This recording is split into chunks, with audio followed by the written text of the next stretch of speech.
SC ST హక్కుల సాధనకై మహాధర్నా. చలో Indira పార్కుకు BCY party పిలుపు.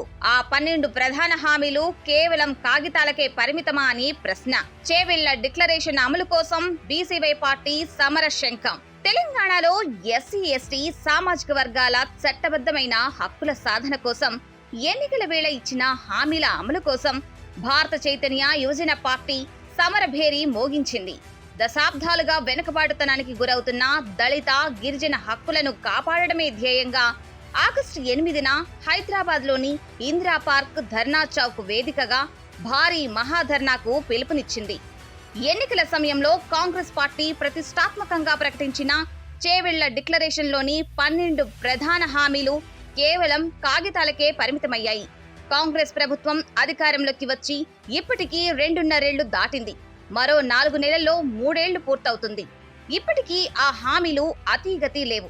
ఈ 12 హామీలను తక్షణమే బేషరతుగా అమలు చేయడంతో పాటు షెడ్యూల్ కులాలు, షెడ్యూల్ తెగలకు సామాజిక, ఆర్థిక, రాజకీయ రంగాలలో పూర్తి స్థాయిలో న్యాయం చేకూరాలని డిమాండ్ చేస్తూ బీసీవై పార్టీ ఈ ఆందోళన కార్యక్రమాన్ని చేపట్టింది.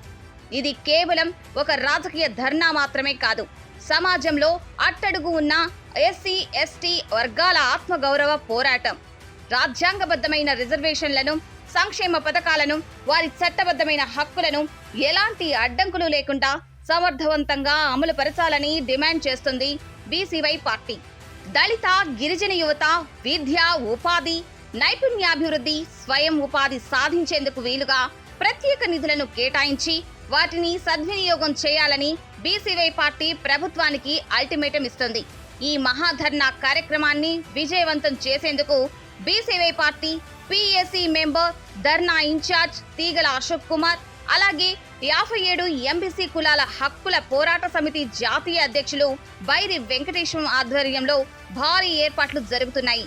ఎస్సీ ఎస్టీ వర్గాల ప్రయోజనాలే పరమావధిగా సాగనున్న ఈ చలో ఇందిరా పార్క్ కార్యక్రమానికి మేధావులు, విద్యార్థులు, ప్రజా సంఘాలు, హక్కుల పోరాట యోధులు పెద్ద సంఖ్యలో తరలివచ్చి జయప్రదం చేయాలని నిర్వాహకులు పిలుపునిచ్చారు. ప్రభుత్వాలు మారినా దళితులు, గిరిజనుల బతుకులు మారడం లేదనే నిరసన జ్వాలలకు ఈ మహాధర్నా వేదికగా కానుంది.